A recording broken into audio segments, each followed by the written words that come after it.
गुफ्तगू कर रहे हैं जो आप अगर हमजा शरीफ को वज़ीर आला की सीट पे विराजमान कर देंगे ना तो वो 17 का इलेक्शन जेबों में डाल के चले जाएंगे, आपको अंदाज़ा नहीं है। कौन कह रहा है परवेज़ इलाही अब साहब? मैं नहीं, मुझे नहीं ये समझ में बात आ रही कि क्या हो रहा है या क्या। वकीलों को पता ही नहीं, अभी इमरान खान साहब से इंस्ट्रक्शन लेने गए। देखिए मैं एक और बताऊं आपको समी साहब, अभी मैं कोर्ट के सामने बताऊंगा। ये 5 आईनी दरखास्तें हैं, 3 इंट्रा कोर्ट अपील्स हैं। अब 5 आईनी दरखास्तों में पूरे का पूरा इलेक्शन नलीफाई करने की बात की है, सेट असाइड करने की बात की है। इलेक्शन शैम प्रोसेस हुआ है वहाँ पर। ये तो दूसरा देखें ना, हाई कोर्ट के ऑर्डर में इबाहम कितने हैं।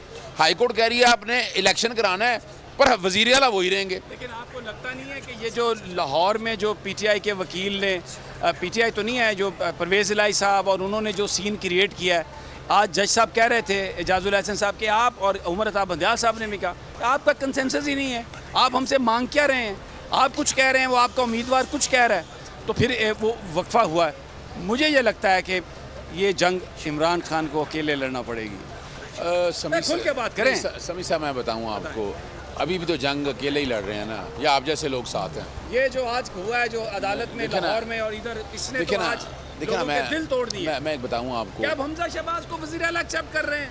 हमजा शहबाज को देखिए, हमारा पहले दिन से जो मौक़िफ़ है ना, वो नोटिफिकेशन, अभी 5 रिटें पड़ी हैं, 5 अपीलें दायर करनी हैं, वो अब वक्त ही नहीं। आज हम इसको डिसाइड, मैं तो नहीं समझता कि इसको डिसाइड कराना चाहिए। इसको इंटरिम ऑर्डर के ऊपर ना आप इस हवाले से, और सुप्रीम कोर्ट का माइंड नज़र जो आ रहा है, जो समझ आ रही है। सुप्रीम कोर्ट का माइंड तो था केयर टेकर बनाने का, लेकिन जो परवेज़ इलाही साहब का मौक़िफ़ आया डिफरेंट, फिर मियाँ महमूदुर रशीद साहब ने जो आके बात की, उससे अदालत जो है अब शायद वो जो उन्होंने कहा था कि आप आर्टिकल 130 को देखें और हम कानून के मुताबिक फ़ैसला करेंगे, अब मुझे लगता है फ़ैसला वैसा नहीं होगा। देखिए मुझे जो नज़र आ रहा है कि इलेक्शन ये होने हैं, और आप वैसे भी याद रखिएगा, ये अटेंशन डाइवर्ट नहीं हो रही। आप ये क्यों नहीं समझते हैं इस बात को? कौन कर रहा है टेंशन? अगर ये लोग आलाकार ना बनते जो लाहौर में इस वक्त कमरे अदालत में मौजूद थे, मियाँ महमूदुर रशीद, परवेज़ इलाही और जो दूसरे सब लोग, तो क्या ये टेंशन डाइवर्ट हो सकती थी? आज इमरान के बयानिए को सबसे ज़्यादा नुकसान किसने पहुंचाने की कोशिश की है, मुझे बताइए। हमजा शहबाज को वज़ीर आला आप एक्सेप्ट कर रहे हैं यार? नहीं, मैं तो नहीं समझता। वो जो मैं तो नहीं समझता, नहीं मैं तो नहीं समझता कि उनका नोटिफिकेशन गैर कानूनी है। यानी एक तरफ आप उसका यानी हर चीज़ उसकी आज मान जाएंगे आप। आर्टिकल 130 और आर्टिकल 133 पढ़ लें, यानी जिस वज़ीर आला का इलेक्शन होता है ना, तो वो वज़ीर आला नहीं होता, वो घर में बैठा होता है। घर में बैठा होता है, इलेक्शन उसका हो जाए, क्या हर्ज है।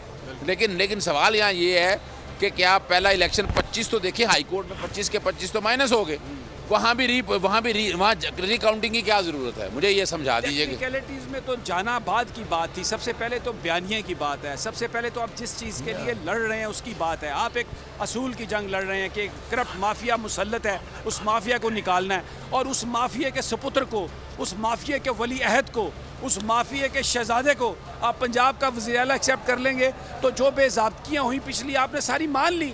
ये क्या खेल खेला जा रहा है, ये गेम क्या हुई है, ये किस तरीके से ये सारा मौक़िफ़ बदला, कुछ हमें इनलाइटन कर सकते हैं बदर सदीक साहब? देखिए, मैं जो कि पार्टी के अंदर की बातों का तो मुझे नहीं अंदाज़ा कि आपस में, हाँ मैं बता रहा हूँ कि जहाँ ये बैठे हुए हैं, लेकिन ये सारे मामले में एक पेज पे आना चाहिए, कंसेंसस होना चाहिए।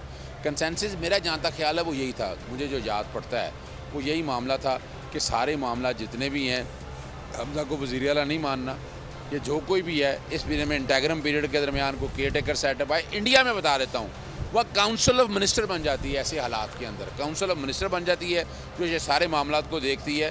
अभी तो अगर आप हमजा को वज़ीर आला मानते हैं और वो काबीना के साथ वहाँ विराजमान रहते हैं, तो वो इलेक्शन ही जीतने देगा आपको। तो यहाँ पे एक ही बात, लोगों को निकलना होगा, अपने हकूक़ के लिए खुद लड़ना होगा भाई। और ये जो बीच के लोग हैं, ये जो अलाइज़ हैं, ये जो इक़्तिदार के पीछे लोग हैं, या अपनी सफ़ों में भी वो लोग जो वजारतों के पीछे हैं या कमज़ोर हैं, वो ही नुकसान पहुँचाएँगे। और अभी ये बात अवाम पे और इमरान खान पे है। आप ये कह रहे हैं कि जो कुछ लोग ऐसे भी हैं कि जो झंडे वाली गाड़ियों के तलबगार हैं, वो आज झंडा ही ढूंढ रहे हैं। मैं तो लाहौर हाई कोर्ट, इस्लामाबाद, वो जो सुप्रीम कोर्ट रजिस्ट्री लाहौर में जो बैठे हुए हैं, जो ये मुख्तलिफ फार्मूले निकाल रहे हैं, वो तो झंडा ही ढूंढ रहे हैं। अच्छा अजहर सिद्दीक साहब, 2 ऑप्शन जो है वो अदालत की जानिब से दिए गए। उन्होंने कहा, जस्टिस एजाजुल हसन ने कहा 2 ऑप्शन हैं। एक ऑप्शन ये है कि या तो रन ऑफ इलेक्शन करा लें या फिर 17 जुलाई तक इंतज़ार कर लें। अब आप क्या समझते हैं, जिस पर चौधरी परवेज़ इलाही ने कहा कि वो 17 जुलाई तक इंतज़ार कर लेते हैं? देखिए 17 जुलाई तक तो आप लेके जाएं, मैं इससे इत्तेफाक करता हूँ आपकी इस बात से, लेकिन हमज़ा शरीफ को वज़ीर आला नहीं मानना चाहिए।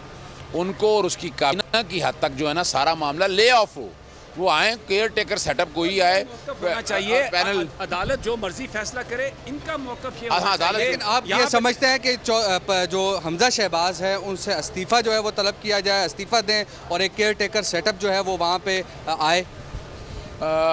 देखिए इस्तीफे का इशू नहीं है। लाहौर हाई कोर्ट ने जब रन ऑफ के इलेक्शन की बात कर दी है, तो वज़ीर आला तो वो नहीं है ना, वो वज़ीर आला ख़त्म हो गए हैं। आप वज़ीर आला नहीं है भाई, वो वज़ीर आला नहीं है तो वो वहाँ सुप्रीम कोर्ट रजिस्ट्री में आज भी प्रोटोकॉल के साथ आया, तो वो कैसे मिल गया प्रोटोकॉल, किसने दिया, ये नहीं पूछा जा रहा। कि यहाँ ये जिस तरह के ये काम हो रहे हैं ना, इमरान खान साहब ये नहीं कर सके।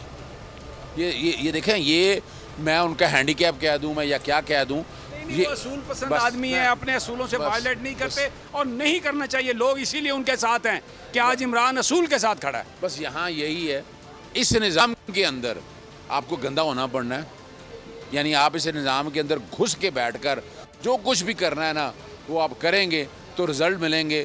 लेकिन जो हालात इस वक्त चल रहे हैं ना, यार मेरे लिए हौसला अफजा नहीं है।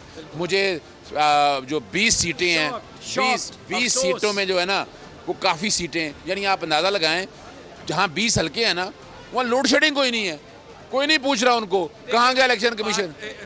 अज़हर सदीक साहब, बात 20 हल्कों की नहीं है, बात इक़्तिदार की नहीं है। इमरान ने एक परसेप्शन दिया, एक बयानिया दिया कि हमें खुददारी में जीना है और अपनी मर्ज़ी की लीडरशिप खुद हमें चुनने का हक़ होना चाहिए। ये आके सारे के सारे डाइवर्ट कर रहे हैं, कोई इक़्तिदार के पीछे भाग रहा है, कोई किसी चीज़ के पीछे भाग रहा है। लड़ाई, मैं फिर ये बार बार कह रहा हूँ, इमरान को लड़नी पड़ेगी अकेले और पाकिस्तान के लोग उसके साथ हैं। बस अब ये 2 जुलाई जो कल का दिन है, ये लोग निकलें बाहर और ये जो बैठ के फैसले कर रहे हैं ना कि जी हमें हमज़ा कबूल है, हम ये कबूल है, हमें ये कंसेंसस है, ये सब 2 नंबरी की गेमें जो है ना ये लोग ख़त्म कर सकते हैं और ये इमरान ख़त्म कर सकता है। मैं इससे ज़्यादा अब किसी और से बात कर लें भाई। बिल्कुल, जिस तरह शमी साहब ने बात की कि अब झंडे वाली गाड़ियों के तलबगार कुछ ज़्यादा हो चुके हैं और वो शायद ये सोचते हैं कि हमें कुछ वक्त के लिए हमजा शहबाज को वज़ीर आला मान लेना चाहिए और फिर 17 के बाद इस पर तमाम मामलात हों। 20 हल्कों का इलेक्शन का जो रिज़ल्ट है वो भी आ जाएगा, 5 मखसूस जो नशिस्तें हैं उनका भी उमर में आगाह कर रहे थे। उनके साथ समी इब्राहिम और अज़हर सिद्दीक एडवोकेट मौजूद थे सुप्रीम कोर्ट के बाहर, और जो कुछ ये समात में वक्फे के बाद जो कुछ हुआ है उसके हवाले से आगाह किया जा रहा था। एक जानिब वज़ारत आला के हवाले से सवाल थे, दूसरी जानिब परवेज़ इलाही ने वो चीज़ें तस्लीम की कि हम उन्हें निगरान वज़ीर आला तस्लीम भी करते हैं। तो इसमें अब पाकिस्तान तहरीक इंसाफ की जानिब से फौरी तौर पर रद्द-ए-अमल सामने आया कि हम उन्हें वज़ारत आला के लिए नहीं तस्लीम करते हैं। सब्सक्राइब करें और बेल दबाएं ताकि कोई खबर रह न जाए।